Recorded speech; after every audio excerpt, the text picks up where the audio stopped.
Bonjour mes amis investisseurs. Aujourd'hui, on va parler du facteur momentum. Comment les ETF momentum qui va profiter de la hausse des actions la dernière année peut en fait battre les indices classiques de marché. C'est exactement ça qu'on va voir dans la vidéo aujourd'hui. Mais avant tout, je vous invite à liker la vidéo, à partager avec vos amis si ce type de sujet vous intéresse. Je m'appelle Michael Ravaneda, je suis ingénieur, analyste financier et dans cette chaîne, on parle d'investissement à long terme. Dans la description de la vidéo, vous allez trouver plusieurs détails par rapport aux sujets qu'on va discuter aujourd'hui, mais aussi vous allez trouver mon e-book d'analyse fondamentale d'action pour investir à long terme. Donc, je compte sur vous aussi pour partager cette vidéo.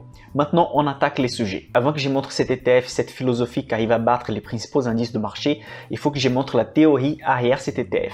Il faut savoir que depuis les années 30, les recherches des économistes par rapport à la bourse s'est intensifiée. Et c'est à partir de ces études qu'on a découvert qu'il y a certains facteurs dans les marchés qui, si on va surpondérer notre portefeuille, on arrive à battre l'indice classique de marché. Donc, je vais faire une brève introduction par rapport aux principaux facteurs en fait qui nous fait gagner à long terme dans les marchés par rapport aux marchés classiques. Comme vous pouvez voir dans l'image suivante, on a 4 principaux facteurs qui arrivent à battre les marchés à long terme. Les premiers, vous pouvez voir que c'est la value, du coup c'est la valeur. Du coup, c'est normalement quand les sociétés elles sont sous-cotées. Normalement, les sociétés sous-cotées, elles ont une performance plus élevée que l'indice classique de marché, que la moyenne de marché. C'est par exemple, comme vous avez vu quand j'ai présenté mon portefeuille des small caps françaises, moi j'achète des sociétés de grande qualité, mais j'ai fait toujours attention à la valorisation. C'est ça qu'on appelle d'un investissement value, qui va faire attention sur les Price Earnings Ratio, donc les PR, ou par exemple des autres indices de valorisation de nos sociétés. Ensuite, on a le facteur qualité qui est lié au management et la situation financière des sociétés. Donc, les sociétés qui ont un bilan financier plus sain et aussi un management de qualité, bien sûr, elles vont surperformer la moyenne de marché à long terme.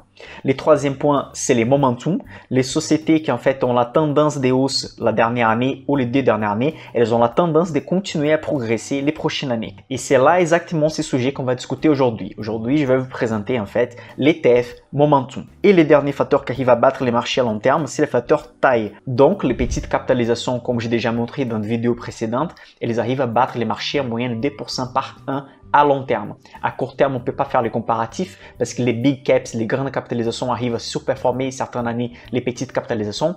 Mais dans des plages de 10 ans, 15 ans et 20 ans, toujours les small caps ont une rentabilité plus élevée quand on regarde tous les marchés mondiaux. Donc, les principaux facteurs qui arrivent à battre les marchés à long terme, c'est la valorisation. Les sociétés sous-cotées arrivent à battre les marchés. Les facteurs qualité, la qualité de la société dans les plans management et financier. Aussi les momentum, donc les timings de marché. Et les derniers, c'est la taille. Les small caps arrivent à battre les blue chips, les grandes capitalisations. Aujourd'hui, je vais consacrer cette vidéo au momentum. Et pourquoi j'ai choisi pour commencer cette série les momentum? Parce qu'en fait, le facteur value, déjà j'y parle souvent dans les vidéos par rapport à la valorisation des sociétés. J'y parle toujours de la qualité de la société, avoir des sociétés avec des grandes marges, une situation financière saine, ça c'est important. J'y parle aussi des small caps car moi j'investis beaucoup sur les small caps et du coup un facteur qui je parle presque pas dans la chaîne, c'est le facteur momentum. Parce que moi j'y crois et toutes les recherches montrent que timer les marchés c'est presque impossible. Avoir les bons timings de marché c'est impossible. Mais les recherches montrent aussi si on arrive à deviner les bons timings de marché, on peut être gagnant. Le problème c'est que comme un être humain, c'est très difficile en fait d'avoir une stratégie sans biais émotionnel pour deviner les timings d'une société. C'est ça que les investisseurs d'analyse technique essayent de faire, mais la grande majorité sont perdants à long terme. Du coup, une stratégie pour un investisseur de long terme, investir par rapport les momentum et les timings, c'est acheter un ETF momentum. Pourquoi? Parce que déjà dans cet ETF, il va y avoir des règles bien établies. L'investisseur ne va pas casser la tête en train de deviner et essayer de faire les timings. Il va y avoir déjà des centaines de sociétés dedans et de cette façon, ils vont utiliser les ratios d'analyse fondamentale. Par exemple, les ratios des valorisations, les ratios des dividendes, etc. pour établir quelles sont les sociétés qui ont la performance plus élevée la dernière année et de cette façon, ils vont sous-pondérer ces sociétés dans les portefeuilles. Du coup, l'investisseur de long terme avec un ETF momentum, il va profiter du timing de marché, mais sans tomber dans les biais émotionnels, qui c'est exactement ça qui fait les investisseurs de court terme perdre à long terme. Donc là, je vais faire les comparatifs entre l'ETF monde classique et l'ETF monde momentum. Attendez la fin de la vidéo, je vais dire les avantages et les inconvénients et ce qu'on peut faire pour mettre en pratique. Aussi, je vais vous donner les codes et l'ETF que vous pouvez acheter avec un compte titre pour investir dans ces types d'ETF momentum monde. Avant de vous expliquer comment l'émetteur comme iShares arrive à faire la sélection de ces sociétés, je vais montrer les graphiques comparatifs des rentabilités annuelles de l'ETF monde classique et de l'ETF monde momentum. Comme vous pouvez voir dans votre écran, en bleu, on a l'ETF Monde Momentum et il est arrivé à surperformer l'ETF Monde Classique à long terme. Donc dans ces graphiques, vous pouvez voir la rentabilité depuis 2006 jusqu'à février 2021. Même si on prend l'historique depuis 1994, c'est quand commence l'historique de cet ETF, on voit qu'il bat largement l'indice des références classiques. Donc là, une chose qu'on peut retenir de ça, c'est que l'ETF classique, normalement, il va avoir une récupération du marché après une grande crise plus rapidement que l'ETF Monde Momentum. Ça, c'était pas vrai pour 2020, car les Momentum a battu le marché classique, car en fait, les sociétés qui étaient plus liées au Momentum ou la tendance des hausses, ce sont les sociétés de technologie qui sont normalement plus surpondérées sur l'ETF Monde. Vous pouvez remarquer qu'en 2016 aussi, l'indice classique a battu l'indice de Momentum par 4%. Mais par exemple, en 2017, les Momentum ont fait 32% contre 23% de l'indice classique. En 2018, elle a perdu 2% contre une perte de 8% de l'ETF classique. Et en fait, en 2019, la rentabilité c'était la même. Et en 2020, la récupération beaucoup plus élevée. Donc avant qu'on continue à parler des rentabilités, car je vais vous montrer des rentabilités jusqu'à 1994, je vais vous expliquer comment en fait l'émetteur iShares, comment c'est fait en fait un ETF Momentum. Quels sont les critères pour établir un ETF comme celui-là? Donc la première chose pour faire les timings et momentum, ils vont regarder des 6 à 12 mois la performance du prix de l'action. Donc les actions qui ont eu des hausses plus élevées les 6 à 12 derniers mois. Il est nécessaire aussi qu'il y ait au moins 30% des sociétés qui ont eu des hausses la dernière année, elles soient présentes aussi dans l'indice des références classiques. Du coup, ça veut dire que dans l'ETF Monde Momentum, au moins 30% des sociétés doivent être présentes dans l'ETF Monde classique. Du coup, l'institution MSCI qui fait l'indice des références, en fait, il explique que les facteurs ont des caractéristiques qui font battre les marchés. Du coup, il explique par exemple que la valeur, la taille, les timings, c'est les momentum, la qualité, les rendements et la volatilité. Ce sont des valeurs qui sont largement documentées par la littérature, qui arrivent à battre les marchés à long terme.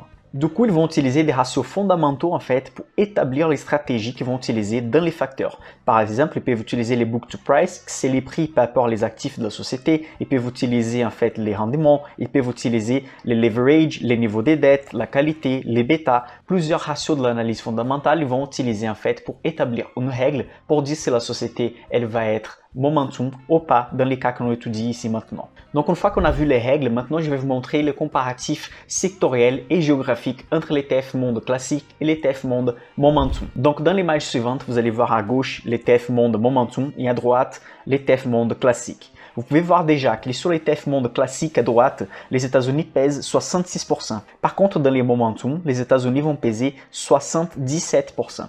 Donc les États-Unis vont avoir un poids encore plus important sur les Momentum, car les sociétés américaines sont celles qui ont des hausses plus élevées la dernière année. Ensuite, par exemple, sur l'ETF Momentum, on va voir du Japon, du Canada, l'Allemagne, les Pays-Bas et après les autres pays. Donc, vous voyez que l'ETF Momentum, à ces moments, elle est plus surpondérée sur les États-Unis. Donc, même les non-ETF Monde peuvent tromper beaucoup d'investisseurs. Ça, c'est un ETF plutôt investi aux États-Unis actuellement.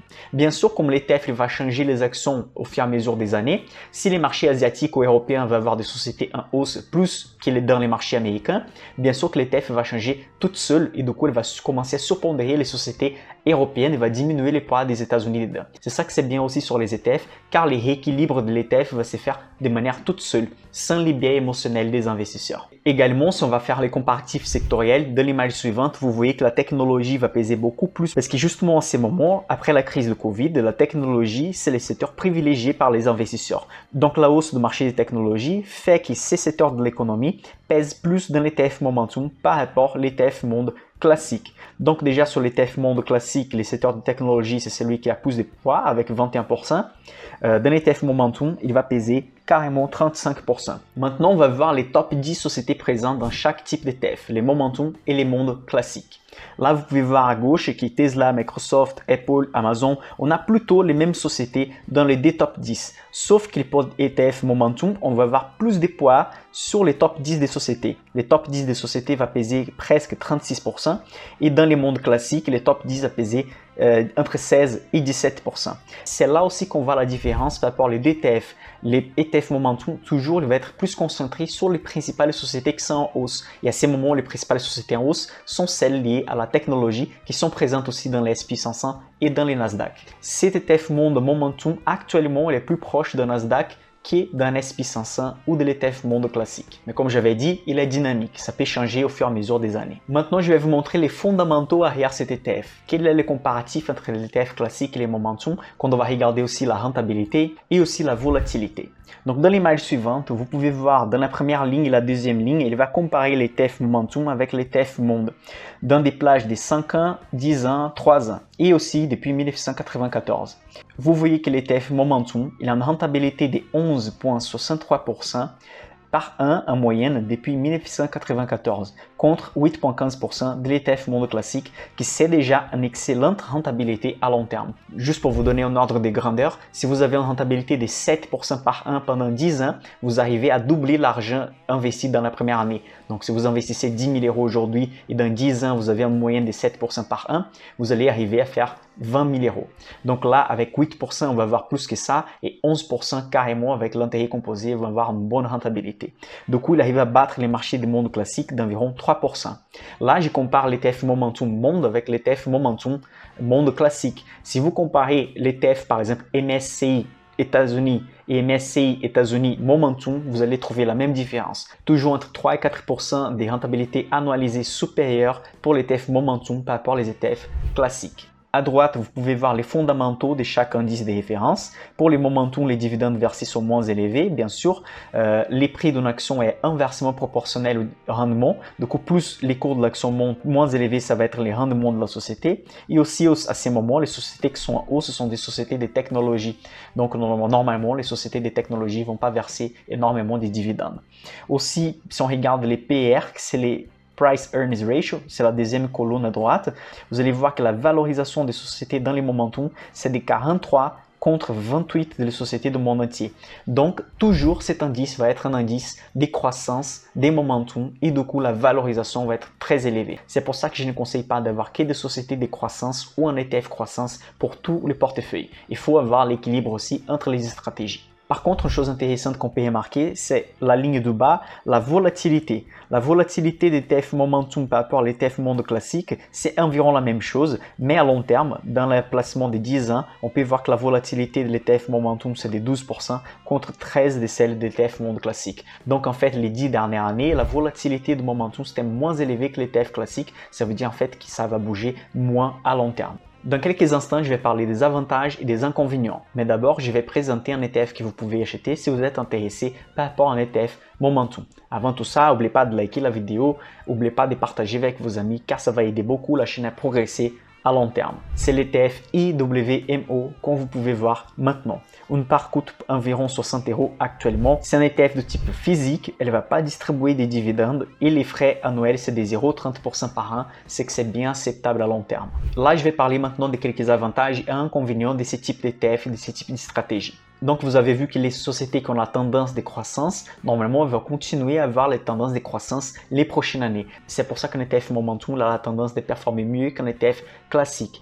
Mais ça, dans un ETF, dans un panier d'actions qui a des règles fixes et ne vont pas changer. L'erreur, c'est que l'investisseur individuel essaye de toujours de trouver dans un portefeuille beaucoup de sociétés de croissance et de suivre la tendance, ce qui montre que ce n'est pas gagnant à long terme. Il y a même une étude très importante dans les livres What Works on Wall Street qui montre qu'un portefeuille des long terme qui investit que de sociétés qui sont surévaluées, donc des sociétés choisies à la main par les investisseurs, elle n'est pas gagnante à long terme. Du coup, privilégiez plutôt un ETF Momentum si vous voulez utiliser les stratégies Momentum. Les autres facteurs qu'on a vus au début de la vidéo, comme la qualité et la taille de capitalisation, ce sont beaucoup plus faciles de mettre en pratique au moment qu'on va acheter des actions indirectes. Mais pour les timings, c'est mieux de privilégier un ETF Momentum. Un autre point important, c'est que vous n'êtes pas obligé d'investir sur un Momentum si vous voulez diversifier votre portefeuille. Vous pouvez simplement continuer avec un portefeuille d'ETF classique. Surtout comme vous avez vu pour l'ETF Monde Momentum, il va sous-pondérer les États-Unis, il va sous-pondérer la technologie dans les portefeuilles. Du coup, ça va dépendre aussi du reste de l'allocation de votre portefeuille. Donc un conseil que je donne, c'est vous allez acheter un ETF Monde Momentum,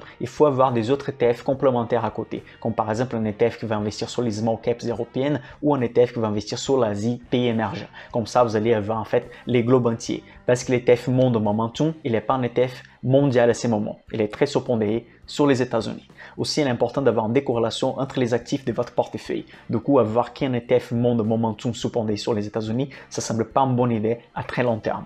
Comme j'avais dit, l'ETF est dynamique, il peut changer en fait l'équilibre entre les États-Unis et les autres pays. Mais malheureusement, beaucoup de pays asiatiques, par exemple, les bourses, elles n'ont pas une forte capitalisation. Du coup, même que si on a un progrès énorme en Asie ou un progrès énorme en Europe, toujours les États-Unis vont peser un peu plus que l'attendu car ils ont beaucoup plus de sociétés cotées en bourse et un marché avec une capitalisation normalement plus élevée. Donc, il ne faut pas oublier les principes classiques d'un portefeuille, la diversification. Est-ce que vous connaissez déjà les facteurs qui battent les marchés à long terme? Si vous ne connaissez pas, laissez-moi savoir ici et dites-moi aussi ce que vous pensez du facteur momentum pour un investissement de long terme. Pour aujourd'hui, c'est tout. Je suis Michael Havaneda et on se voit à la prochaine.